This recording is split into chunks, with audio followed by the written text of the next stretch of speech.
So you just got through a DOT inspection. Maybe it was clean, maybe it wasn't, but the real question is, what happens after that? What goes on behind the scenes after your inspection? How does it affect you as a driver, your company, your CSA score, and so forth? And most of all, can you ever challenge an inspection? Most drivers honestly do not know the full story at all, but today I'm gonna break it down for you the best ways possible in a simple, clean way that everyone can understand. What's going on, everybody? My name is Cole. Again, I'm a DOT cop, and today I'm just gonna be explaining all the things that I just talked about. I'm gonna walk you through exactly what happens after a DOT inspection, tell you how the data is logged, tell you how it affects your CSA score, your company, your insurance, and what most drivers don't know is that they can actually fight these things. Okay, so once an inspection is completed, it's gonna be logged in the FMCSA system, usually between 24 to 72 hours. And that inspection is gonna include the level of inspection, if there were any violation found, and if that inspection resulted in an out of service order or not. Even if you did not get a ticket, if a violation was put down on that report, it's now official and it's now going off to the systems. And that's gonna be tied to your DOT number, which then means that it does affect your CSA score. Something that can be overlooked is that, remember guys, clean inspections help you out too, tremendously. So if you get a clean inspection, that's good on you. If you ask for an inspection and it's clean, that's good on you. But here is something that can happen if you ask for an inspection and your truck is not ready. Violation talk. So up there is gonna be a picture of a leaking wheel seal, inner leaking wheel seal. Quick backstory. This picture comes from a guy that pulled into the weigh station and asked. He actually pulled in and asked me for a level 1 inspection. He said, my truck is all squared away. I know that I'm all set. I just got maintenance done. I'm like, okay. As soon as I roll under his truck, what do I see? An inner leaking wheel seal, and it has the contaminants all over the brake pads as well, and that is an out of service, and it was on a steer axle. So a quick tip for you, if you're going to ask for a level 1 inspection or any inspection at all, you got to really check your truck, and that is a hidden spot, something very easy to miss. So check on the inside of your wheels as well. Moving on. If you're wondering, CSA stands for Compliance, Safety, and Accountability, and it's really just how FMCSA tracks safety risks. Your inspection data goes into 7 categories known as basics. These 7 things are unsafe driving, hours of service, driver fitness, controlled substances and alcohol, vehicle maintenance, hazardous materials, and crash indicator. So violations on your inspections are weighted by severity, usually from 0 to 10, and that's points, 0 to 10 points. And these usually stay on your CSA profile for about 24 months. The more recent and serious violation, the more it impacts your score. And just for a quick breakdown of that point system, driving without a medical card, a DOT med card,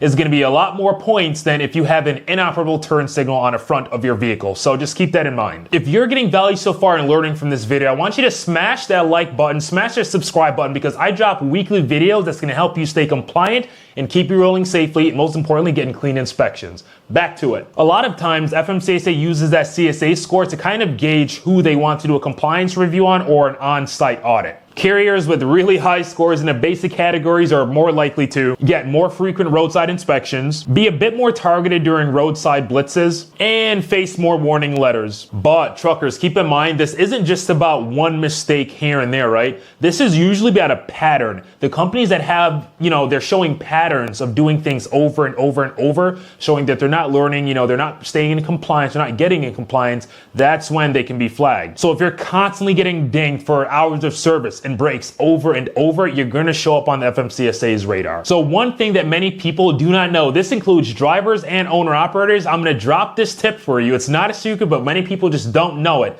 is that you can fight violations if they are incorrect. And you can do this through the data queue system. And this goes for things like if the officer makes an error, because we are all human beings, and like if you were cited for something that was not out of spec and it was put down as out of spec. And you're asking right now, well, how do I even do a data queue? I'm going to tell you. You just got to go to the data queue portal. They make it very user-friendly, and you can get there by going to dataqueues.fmcsa.dot.gov. And then you got to create an account, which takes not a long time, submit the request for review, and then just upload any supporting documents, whether it be receipts, invoices, pictures, anything like that you got. And here's a pro tip. You can honestly just request your company's safety manager to assist you with this. A lot of safety managers have experience with the data queue portal already. Another thing I want to talk about is how your CSA score can drastically affect how your insurance goes for you, right? You have a crazy high CSA score, insurance companies are not going to want to insure you, or your rates are going to be super high. And perhaps most importantly, a lot of shippers are going to flat out refuse to work with companies that have very high CSA scores. Now, if you're a newer company working on,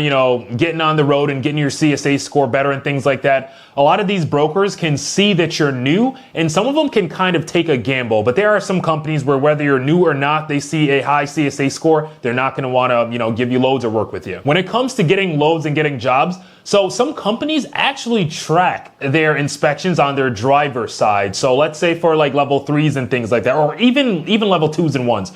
If you're a driver, you're not making sure that your stuff is squared away and you're constantly getting dinged, like bad inspection, and that's going on to the company. A lot of these companies are starting to like look into these drivers and decide who they want to give the good loads to and sometimes who they want to let go. So even if you work for somebody, you got to take pride in your work, take pride in your truck. It's going to work out better for you and for the company you work for as well. Just overall, I want to spread the message to y'all that just be the driver that thinks ahead. A clean inspection does not just start at the scale. It starts before you even head out. Before you even leave the lot, the yard, your house, any of that, that's where the clean inspection starts. So you might want to be doing your full pre-trips, your full post-trips. Keep your logs up to date, please. Carry a clean, organized binder with all your paperwork. You know, I love the binders. Keep that binder with you. Just keep calm, respectful, nice during any stop. There's an old saying that says like, oh, you don't have to get ready if you stay ready, or the other way around. Whatever it is, you know what I'm talking about. Go ahead and drop a comment below if you ever had a violation that you did not agree with, or if you have experience using the data queue portal. I really want to know, so drop that comment. I know this video has probably helped you a lot with understanding what happens after an inspection is already done. Go ahead on my page and watch all my other videos. I have like 3 or 4 other posted videos that'll help you tremendously as well, so I advise you to go watch those. Thanks for watching. Stay safe, stay rolling.